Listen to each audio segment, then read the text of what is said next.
নমস্কার বন্ধুরা, welcome to সম্পাস kitchen. আপনারা সবাই কেমন আছেন? আশা করি সবাই ভালো আছেন, সবাই সুস্থ আছেন। আজ আমি আপনাদের বানিয়ে দেখাবো ঘরেই কিভাবে কম সময়ের ভিতরে পারফেক্টলি দোকানের মতন চিকেন পকোড়া তৈরি করা যায়।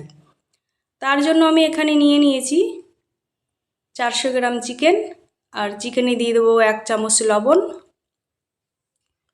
আর দিয়ে দেবো 1 চামচ হলুদ গুঁড়ো,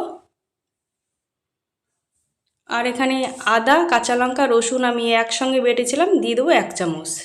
আর এখানে কাঁচা পাকা লঙ্কা আমি 6টা হেমলদস্তায় কুটে রেখেছিলাম, দিয়ে দেবো। কোনো লঙ্কার গুঁড়ো আমি এখানে ব্যবহার করছি না। আর দিয়ে দেবো 3 চামচ কর্নফ্লোর। কর্নফ্লোরটা দেওয়া হয়ে গেলে দিয়ে দেবো 1 চামচ বেসন, আর দিয়ে দেবো একটু কস্তুরি মেথি, আর দিয়ে দেবো 1 চামচের মতন সাদা তিল,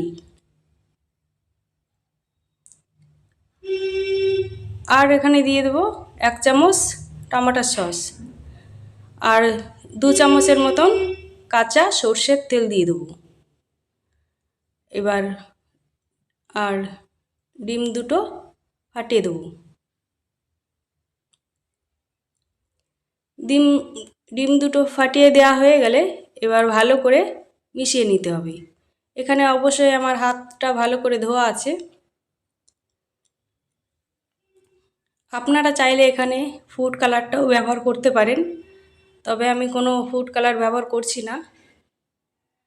ভালো করে এখানে মিশিয়ে নিতে হবে। দেখেন আমার ভালো করে এখানে মেশানো হয়ে গিয়েছে।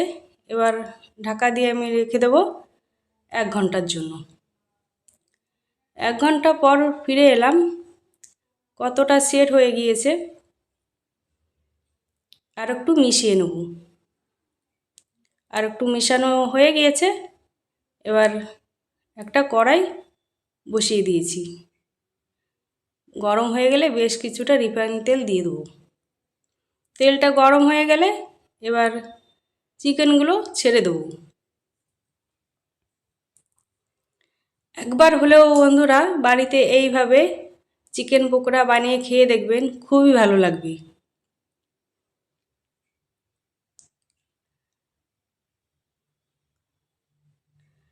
দেয়া হয়ে গেলে মিডিয়াম টু লো আছে ভেজে নিতে হবে।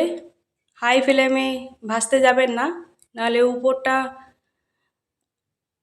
ভাজা হয়ে যাবে কিন্তু ভিতরে কাঁচা থেকে যাবে। উল্টে পাল্টে লাল লাল করে ভেজে নিতে হবে।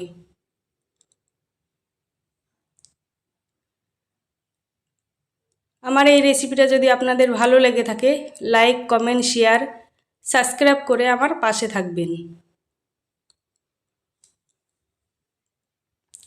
উল্টে পাল্টে আমি লাল লাল করে ভেজে নেব। আমার এখানে লাল লাল করে ভাজা হয়ে গেছে, কতটা সুন্দর কালার এসেছে, কতটা চিকেন পকোড়া ফুলেছে দেখেন বন্ধুরা। এখন তুলে নেব। তুলে নিয়েই একইভাবে আমি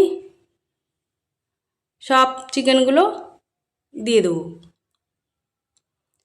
সব চিকেনগুলো দিয়ে একইভাবে মিডিয়াম টু লো আছে উল্টে পাল্টে লাল লাল করে ভেজে নিতে হবে।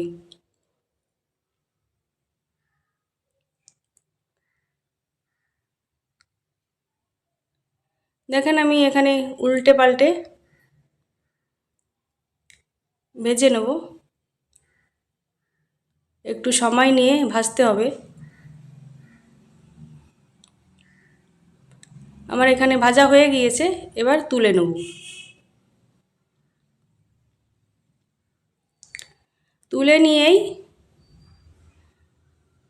টমেটো সস পেঁয়াজের সঙ্গে সার্ভ করে দিলাম চিকেন পকোড়া রেসিপি। ভালো থাকবেন, সুস্থ থাকবেন, সাবধানে থাকবেন। আবার চলে আসবো পরবর্তী রেসিপি নিয়ে।